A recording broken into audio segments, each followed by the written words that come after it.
कहानी की शुरुआत में कुछ हाईटेक सबमरीन्स को दिखाया जाता है जो कि नॉर्थ अटलांटिक ओशन में 3800 मीटर की गहराई में होती हैं। दरअसल आज से 84 साल पहले 15 अप्रैल 1912 को टाइटैनिक जहाज समंदर में डूब गया था और उसी के साथ डूब गया था एक बेशकीमती हीरा, the heart of the ocean. और आज इसी हीरे की तलाश में ब्रोक लेविट अपनी टीम के साथ यहाँ आया होता है। काफी तलाश करने के बाद उन्हें एक लॉकर दिखाई देता है जिसे लेकर वो जल्द से अपने डेक पर वापस आ जाते हैं। ऊपर आकर वो सभी लोग बहुत खुश होते हैं और लॉकर को खोलकर देखते हैं। लॉकर खोलने पर उनके हाथ कुछ नहीं लगता। लॉकर में से बस कुछ नोट्स और एक ड्राइंग निकलती है जिसे देखकर सब लोग परेशान हो जाते हैं। लेकिन बाद में जब वो लोग उस ड्राइंग को देखते हैं तो उसमें एक लड़की का स्केच होता है जिसने अपने गले में वो हीरा पहना होता है। उस स्केच के साथ डेट भी लिखी होती है 14 अप्रैल 1912। मतलब कि ये वही वक्त था जिसके एक दिन बाद टाइटैनिक जहाज समंदर में डूब गया था। अब ये काफी बड़ी न्यूज बन जाती है और दुनिया भर के न्यूज चैनल्स पर इसको दिखाया जाता है। इसके बाद हमें एक बूढ़ी औरत को दिखाया जाता है जो अपने घर में मिट्टी के बर्तन बना रही होती है। तभी उसकी नजर न्यूज पर पड़ती है जिसमें ब्रोक लेविट अपनी डिस्कवरी के बारे में टीवी पर बता रहा होता है। वो अपनी पोती से टीवी की आवाज बढ़ाने को कहती है और न्यूज देखकर कहती है कि कमाल की बात है। दरअसल ये बूढ़ी औरत और कोई नहीं बल्कि ये वही औरत है जिसका इस टाइटैनिक से ब्रोक लेविट को मिला है। इस बूढ़ी औरत का नाम रोज डॉसन है। वो अपनी पोती से ब्रोक लेविट को फोन लगाने के लिए कहती है। फोन पर वो लेविट से पूछती है कि क्या आपको हार्ट ऑफ द ओशन मिल गया। लेविट बोलता है कि नहीं, लेकिन क्या आप बता सकती हैं कि इस स्केच में वो औरत कौन है। तब रोज बोलती है कि हाँ, वो स्केच वाली औरत मैं ही हूँ। इसके बाद हम देखते हैं कि वो लोग रोज और उसकी पोती को हेलीकॉप्टर भेजकर अपनी शिप पर बुला लेते हैं। शिप पर ब्रोक उनसे कुछ पूछताछ करता है ये कंफर्म करने के लिए कि ये सच में वही फोटो वाली औरत है या नहीं। अब कंफर्म होने के बाद उनकी टीम रोज को जहाज डूबने का एक 3D वीडियो दिखाती है। वो वीडियो देखकर रोज कहती है कि ये उस टाइम के हादसे को एक्सप्लेन करने में काफी अच्छा है, लेकिन मैं उस दर्द को आज भी महसूस कर सकती हूँ जो मैंने उस टाइम महसूस किया था। ब्रोक कहता है कि क्या आप हमें वो पूरी कहानी बता सकती हैं। जिसके बाद रोज अपनी कहानी बताना शुरू करती है। वो बताती है कि आज से 84 साल पहले टाइटैनिक जहाज को सपनों का जहाज कहा जाता था। इसके बाद सीन फ्लैशबैक में चला जाता है जहाँ पर हम 17 साल की रोज को देखते हैं। वो अपनी शाही फैमिली के साथ जिसमें उसकी मॉम और उसका होने वाला मंगेतर क्लेटन भी शामिल होता है। ये लोग टाइटैनिक जहाज में साउथहैम्पटन से न्यूयॉर्क जा रहे होते हैं। इस जहाज में 3 कैटेगरी के लोग होते हैं, फर्स्ट क्लास, सेकंड क्लास और थर्ड क्लास। फर्स्ट क्लास में सभी शाही फैमिलीज, अमीर लोग और बड़े बिजनेसमैन थे और सेकंड क्लास में छोटे कारोबारी और मिडिल क्लास लोग थे और आखिरी थर्ड क्लास में गरीब लोग होते हैं जो टाइटैनिक जहाज की महंगी टिकट को खरीद नहीं सकते। इसके बाद हमें जैक डॉसन नाम के एक लड़के को दिखाया जाता है जो कि पत्ते खेल रहा होता है और पत्तों में जीतने वाले को मिलने वाली थी टाइटैनिक की टिकट। किस्मत उसका साथ देती है और जैक अपने दोस्त के साथ वो टिकट जीत जाता है। तभी एक आदमी उन्हें बताता है कि जहाज 5 मिनट में यहाँ से रवाना हो जाएगा। इसीलिए जैक अपने दोस्त के साथ जल्दी से भागकर शिप में चढ़ जाता है। टाइटैनिक को देखने के लिए वहाँ काफी लोग आए होते हैं। दरअसल टाइटैनिक उस दौर का सबसे बड़ा और आलीशान जहाज था जिसमें चढ़ना हर किसी का सपना था। इसके बाद टाइटैनिक अपने सफर, अपनी मंजिल की तरफ निकल पड़ता है। टाइटैनिक के सभी कैप्टन उसके टॉप पॉइंट पर आकर खड़े हो जाते हैं और वो जहाज को अपनी फुल स्पीड में चलाने के लिए कहते हैं और जहाज अपनी 21 नॉट की हाईएस्ट स्पीड पर चलने लगता है। इसके बाद हम रोज को देखते हैं जिसे आर्ट्स का बहुत शौक होता है। वो अपने साथ बहुत सारी एंटिक पेंटिंग्स को लाई होती है। रोज अपनी फैमिली के साथ लंच कर रही होती है। वहाँ पर शिप के इंजीनियर और ओनर भी मौजूद होते हैं, लेकिन रोज को उनकी बोरिंग बातें पसंद नहीं आती और वो टेबल से उठकर बाहर चली जाती है। वहीं जैक और उसका दोस्त बाहर बैठकर बातें कर रहे होते हैं। तभी जैक की नजर रोज पर पड़ती है। रोज इतनी खूबसूरत होती है कि जैक बस उसे देखता ही रह जाता है। तभी रोज के पास क्लेटन आता है और उसे अंदर आने के लिए कहता है। जैक का दोस्त उसे कहता है कि वो शाही फैमिली का हीरा है, उसे पाने के ख्वाब मत देखो, वो तुम्हें कभी नहीं मिलेगी। अब इसके बाद रात के खाने के टाइम पर रोज बहुत उदास बैठी होती है और उसके दिमाग में उसकी माँ की सिखाई हुई बातें चल रही होती हैं कि अमीर फैमिली को अपने ओहदे, अपने दर्जे को बरकरार रखने के लिए हर वक्त पार्टीज में जाना पड़ता है, म्यूजिक सुनना पड़ता है और अच्छे कपड़े पहनकर लोगों के साथ इज्जत से बिहेवियर करना पड़ता है। लेकिन ये सब करते करते रोज अपनी खुद की जिंदगी को जीना जैसे भूल गई होती है। इसीलिए वो डिसाइड करती है कि वो खुद को खत्म कर देगी। दरअसल वो अपनी जिंदगी से तंग आ चुकी है क्योंकि वो ऐसी जिंदगी जीना नहीं चाहती जिसमें उसे आजादी ना हो और वैसे भी वो अपने मंगेतर रोज क्लेटन को पसंद नहीं करती। अब जैसे ही वो जहाज से कूदकर अपनी जान देने वाली होती है तभी पीछे से जैक आता है और उसे रोकता है। वो जैक से कहती है कि मेरे पास मत आना वरना मैं यहाँ से कूद जाऊंगी। तब जैक कहता है कि अगर तुम कूदी तो मुझे भी कूदना पड़ेगा तुम्हें बचाने के लिए। रोज कहती है कि इतनी ऊंचाई से कूदे तो तुम मर जाओगे। जैक कहता है कि मुझे तैरना आता है लेकिन मुझे डर लग रहा है ठंडे पानी से। ये सुनकर रोज को भी डर लगने लगता है। वो पूछती है कि पानी कितना ठंडा होगा। तब जैक कहता है कि बर्फ से भी ठंडा जिसमें इंसान की जान चली जाएगी और तुम मेरी जान लेना तो नहीं चाहोगी। इसके बाद जैक अपना हाथ रोज की तरफ बढ़ाता है। जैक की बातें सुनकर रोज उसका हाथ पकड़ लेती है लेकिन तभी उसका पैर फिसल जाता है जिससे वो नीचे गिरने वाली होती है, पर जैक उसे पकड़ लेता है और बड़ी मुश्किल से उसे ऊपर लाता है। रोज के चिल्लाने की वजह से वहाँ खड़े सिक्योरिटी गार्ड्स भी आ जाते हैं। वो लोग जैक को देखकर सोचते हैं कि वो रोज का गलत फायदा उठाने की कोशिश कर रहा था, इसीलिए वो लोग जैक को पकड़ लेते हैं और क्लेडन को बुलाते हैं। लेकिन रोज क्लेडन से कहती है कि इसने ऐसा कुछ नहीं किया बल्कि इसने तो मेरी जान बचाई है। मैं रेलिंग पर खड़ी होकर जहाज के प्रोपेलर्स को देखना चाहती थी, तभी मेरा पैर फिसल गया और मैं नीचे गिरने वाली थी, लेकिन जैक ने सही वक्त पर आकर मेरी जान बचा ली। ये सुनकर पुलिस वाले जैक को शाबाशी देते हैं और क्लेडन कहता है कि इसे इनाम में 20 रुपए दे दो।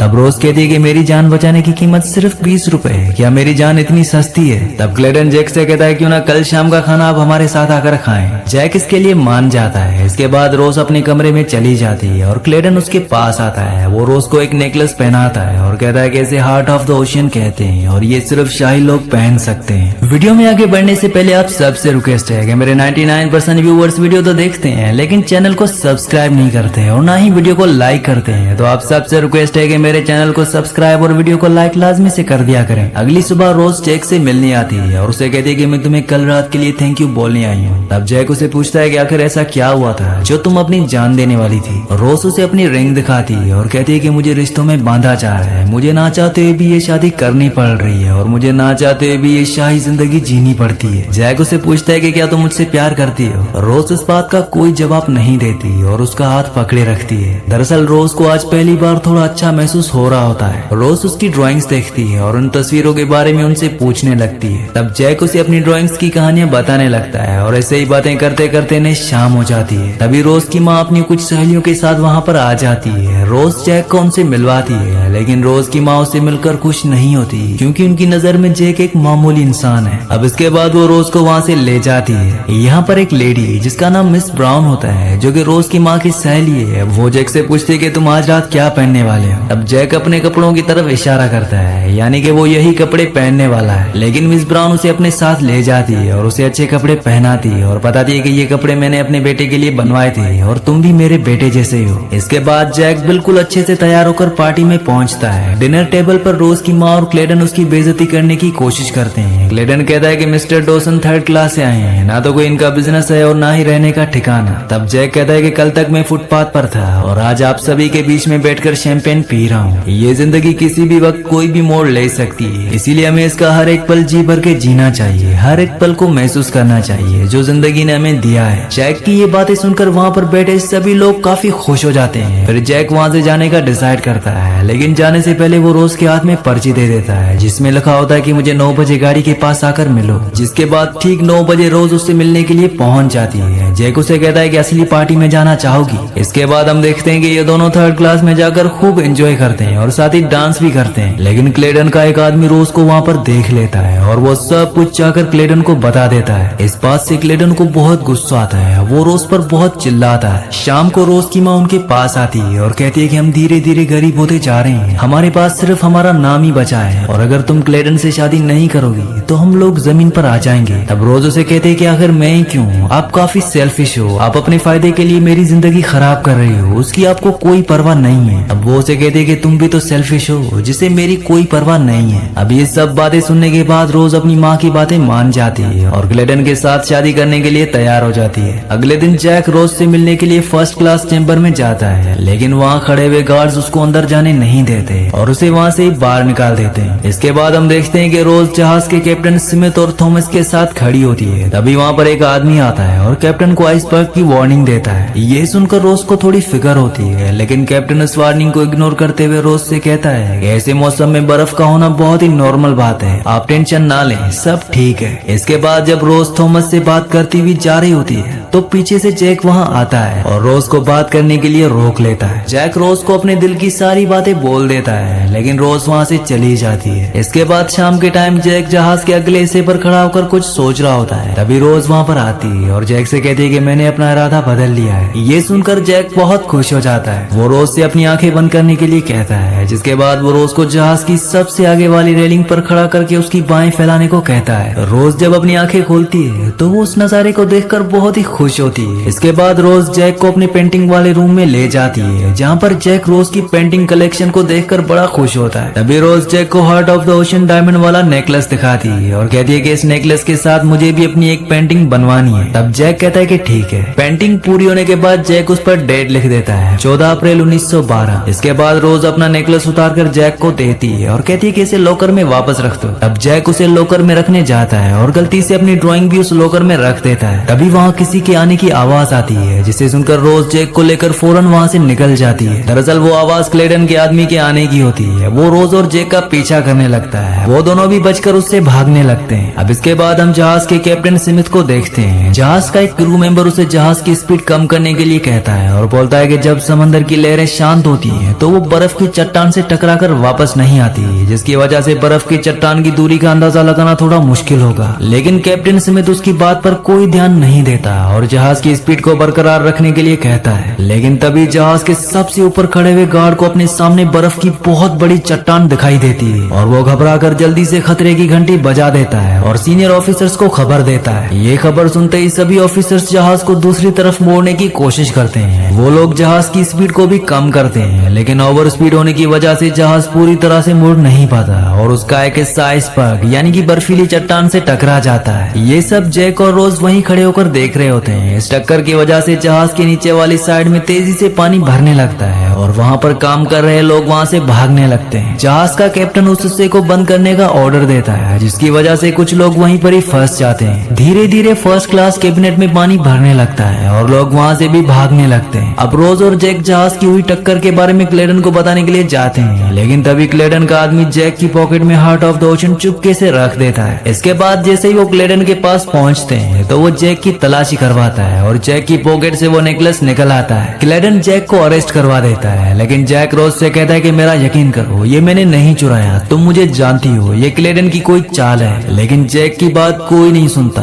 और एक पुलिस वाला उसे अपने साथ ले जाकर अपने ऑफिस में एक पाइप के साथ बांध देता है। इसके बाद हम एंड्रयूस को देखते हैं, जो कैप्टन के साथ एक मीटिंग रखता है और उसे बताता है कि उनके पास सिर्फ एक ही घंटा बचा है, जिसके बाद ये जहाज पानी में डूब जाएगा। ये बात सुनकर वहाँ मौजूद सभी लोग थोड़े घबरा जाते हैं। वहीं दूसरी तरफ हम क्लेडन को देखते हैं, जो रोज के साथ बहुत बदतमीजी से बात कर रहा होता है और उसे एक थप्पड़ भी मारता है। बाहर सभी लोगों को लाइफ जैकेट पहनने को दी जाती है। दरअसल जहाज 1 घंटे में डूब जाने वाली खबर किसी भी पैसेंजर को बताई नहीं जाती। जहाज के क्रू मेंबर सबसे पहले फर्स्ट क्लास और सेकंड क्लास वाले लोगों को लेकर बाहर जाते हैं, लेकिन थर्ड क्लास वाले लोगों को गेट पर ही रोक दिया जाता है। इसके बाद हम एंड्रयूस को देखते हैं, जिसने जहाज को बनाया था। वो अपने चेहरे पर एक उदासी लिए जा रहा होता है। तब रोज उसे देखती है और पूछती है कि मैंने चट्टान को टकराते हुए देखा था और अब आपके चेहरे पर डर देख रही हूँ, आखिर बात क्या है। तब एंड्रयूस कहता है कि 1 घंटे में जहाज पूरी तरह से पानी में डूब जाएगा। ये खबर सुनते ही रोज और क्लेडन हैरान हो जाते हैं, क्योंकि इन्हें ऐसा लगता था कि ये जहाज कभी डूब नहीं सकता। एंड्रयूस उन्हें जल्द से जल्द लाइफ बोट पर पहुंचने के लिए कहता है। दूसरी तरफ जहाज में थर्ड क्लास पैसेंजर्स को ऊपर आने से रोक दिया गया होता है। वहीं फर्स्ट क्लास वाले पैसेंजर्स को लाइफ बोट में बिठाकर नीचे भेजा जा रहा होता है। यहाँ पर क्लेडन रोज से जैक के बारे में भला बुरा कहता है, साथ ही रोज को भी बहुत कुछ गलत बातें बोलता है, जिससे रोज समझ जाती है कि जैक ने चोरी नहीं की,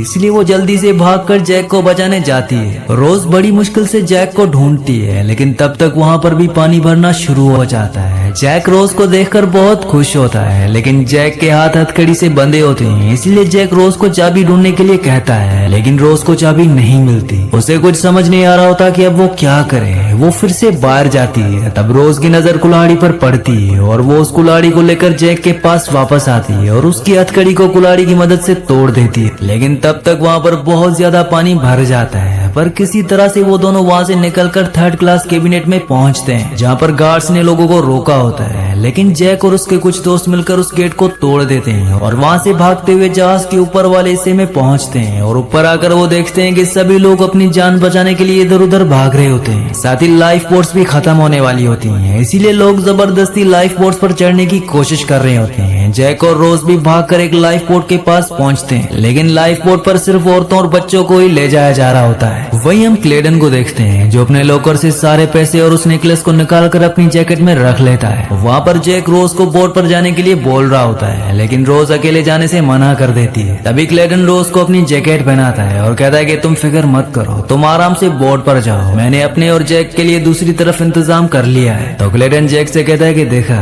मैं जीत गया, अब तुम यहीं पर मरोगे, मैंने तुम्हारे लिए कोई इंतजाम नहीं किया है। तभी रोज लाइफ बोट से कूदकर वापस जहाज पर चढ़ जाती है। जैक भागते हुए रोज के पास पहुंचता है और रोज को अपने गले से लगा लेता है। तब क्लेडन अपने गुस्से को रोक नहीं पाता और इन दोनों पर गोली चलाने लगता है। जैक और रोज क्लेडन से बचते हुए नीचे की तरफ भागते हैं और क्लेडन भी उनके पीछे भागता है, लेकिन नीचे पानी भरा होता है, इसीलिए वो आगे नहीं जाता और वो वहीं खड़ा होकर हंसने लगता है। ये देखकर क्लेडन का आदमी कहता है कि क्या हुआ, तुम हंस क्यों रहे हो? क्लेडन कहता है कि मैंने वो नेकलेस जैकेट में रख दिया था और वो जैकेट मैंने रोज को पहना दी। इसके बाद हम जैक और रोज को देखते हैं, जो कि नीचे छुपे हुए होते हैं, लेकिन तभी वहाँ पर भी पानी भरने लगता है और वो दोनों अपनी जान बचाकर ऊपर की तरफ भागते हैं। तभी वो एक गेट के पास पहुंच जाते हैं, जो कि बाहर से बंद होता है और अब ये वापस भी नहीं जा सकते क्योंकि वहाँ पर पूरा पानी भर चुका होता है। लेकिन तभी उन्हें एक ऑफिसर दिखाई देता है और रोज उसे मदद मांगती है। वो गेट खोलने की कोशिश करता है, लेकिन घबराहट में उसके हाथ से चाबी वहीं गिर जाती है और वो वहाँ से भाग जाता है। लेकिन जैक पानी में जाकर किसी तरह से उस चाबी को उठाता है और बड़ी ही मुश्किलों से गेट को खोल देता है। इसके बाद ये दोनों जल्दी से ऊपर की तरफ आते हैं। वहीं हम क्लेडन को देखते हैं, जो अपनी जान बचाने के लिए एक बच्चे को उठा लेता है और ऑफिसर से झूठ बोलता है कि मेरे सिवा इस बच्चे का और कोई नहीं है। इसीलिए ऑफिसर उसे लाइफ बोट पर जाने देता है। यहाँ पर हर कोई अपनी जान बचाने के लिए यहाँ वहाँ भाग रहा होता है। यहाँ पर हम कुछ म्यूजिशियंस को भी देखते हैं, जिन्हें पता चल चुका है कि ये उनका आखिरी वक्त है, इसीलिए वो लोग अपनी जान ना बचाकर अपनी जिंदगी की आखिरी परफॉर्मेंस दे रहे होते हैं और पूरी शिद्दत से म्यूजिक प्ले करते हैं। अब आधा जहाज पानी में डूब जाता है। सभी लोग जहाज के दूसरी तरफ भागते हैं। जैक और रोज भी उन्हीं लोगों में होते हैं और वो किसी तरह से जहाज के टॉप पॉइंट पर पहुंच जाते हैं। तभी जहाज दो टुकड़ों में टूट जाता है। जैक और रोज रेलिंग के सहारे किसी तरह अपनी जान बचाए रखते हैं, पर एक वक्त ऐसा आता है जब टाइटैनिक पूरी तरह से समंदर में डूब जाता है। जैक और रोज भी समंदर में डूबने लगते हैं, लेकिन वो दोनों किसी तरह से तैरते हुए ऊपर की तरफ आते हैं। रोज ऊपर आकर जैक को ढूंढने लगती है, लेकिन तभी एक आदमी रोज का सहारा लेने लगता है, जिसकी वजह से वो पानी में डूबने लगती है। पर जैक वहाँ आता है और उस आदमी से रोज को बचाकर थोड़ी दूर ले जाता है। जैक रोज को एक लकड़ी के दरवाजे पर चढ़ा देता है, जो कि वहीं तैर रहा होता है, और खुद रोज का हाथ पकड़कर पानी में तैरने लगता है। वहाँ पर बहुत सारे लोग पानी में तैर रहे होते हैं, लेकिन पानी बहुत ज्यादा ठंडा होता है, जिस वजह से लोग वहाँ पर मरने लगते हैं। रोज को भी बहुत ठंड लग रही होती है और वो डरती हुई जैक से कहती है कि सब शांत हो रहा है। जैक कहता है कि तुम डरो मत, थोड़ी देर में रेस्क्यू बोट्स यहाँ आ जाएंगी और हम बच जाएंगे, तुम बस हिम्मत मत हारना, बस अभी मुझे अलविदा मत कहना।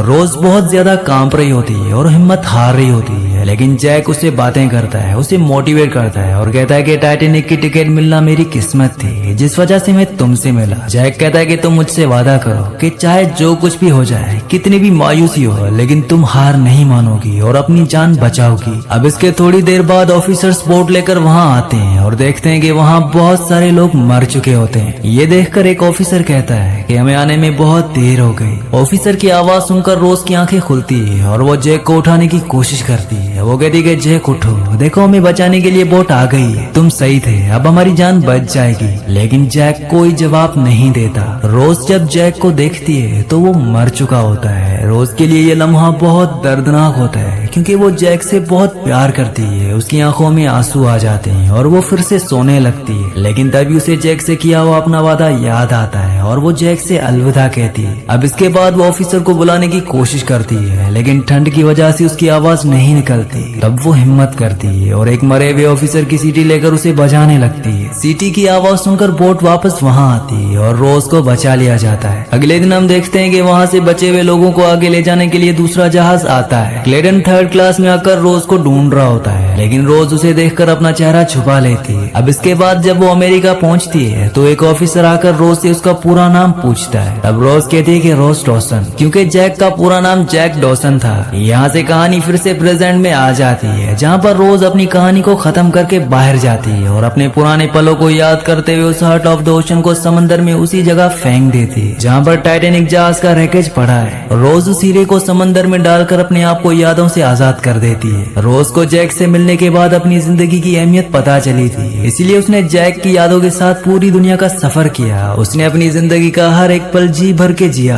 और ये उसकी जिंदगी का आखिरी वक्त था। रोज अब इस दुनिया को छोड़कर एक दूसरी दुनिया में चली जाती है, एक ऐसी दुनिया जहाँ पर टाइटैनिक आज भी जिंदा है, जहाँ पर आज भी वो 1500 लोग जिंदा हैं जो उस हादसे में मारे गए थे। और ये उस रात के 9 बजे होते हैं जहाँ पर जैक रोज का इंतजार कर रहा होता है। और इसी सीन के साथ इस मूवी का एंड हो जाता है। अगली कहानी आप किस मूवी पर सुनना चाहते हैं मुझे नीचे कमेंट्स में जरूर बताना, क्योंकि मैं आपकी कमेंट्स पढ़ता हूँ और आपके प्यारे प्यारे कमेंट्स का बहुत बहुत शुक्रिया।